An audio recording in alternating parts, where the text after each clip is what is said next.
Madame la Présidente, Mesdames, Messieurs les députés, Monsieur le député, quelques observations suite à la question que vous avez posée.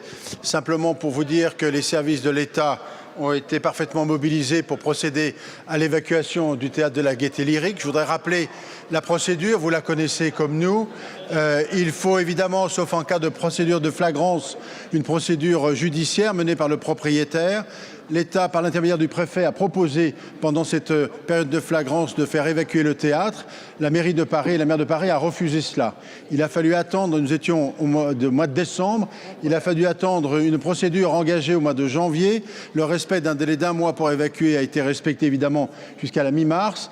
Et en fait, aucune demande d'évacuation n'a été faite, sauf que les situations d'ordre public étant telles, le préfet est intervenu et a fait évacuer la Gaîté Lyrique hier.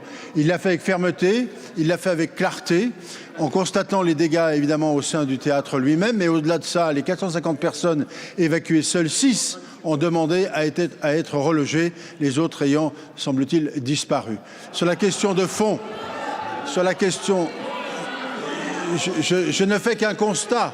Je ne fais qu'un constat puisque ceux-ci n'ont pas accepté les propositions de logement qui ont été faites.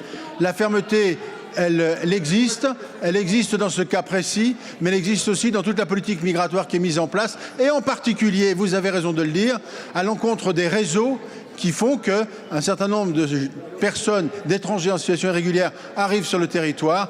Et le démantèlement des réseaux est quotidien, c'est un travail de longue haleine, mais il est fait par l'ensemble de nos services que je tiens à saluer. Merci. Merci beaucoup, Monsieur le Ministre. Monsieur le député. Si le droit est insuffisant, changeons-le.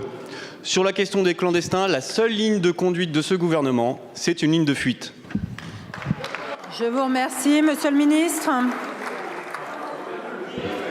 Madame le Président, Monsieur le député, les propos que vous tenez sont démentis par tous les chiffres.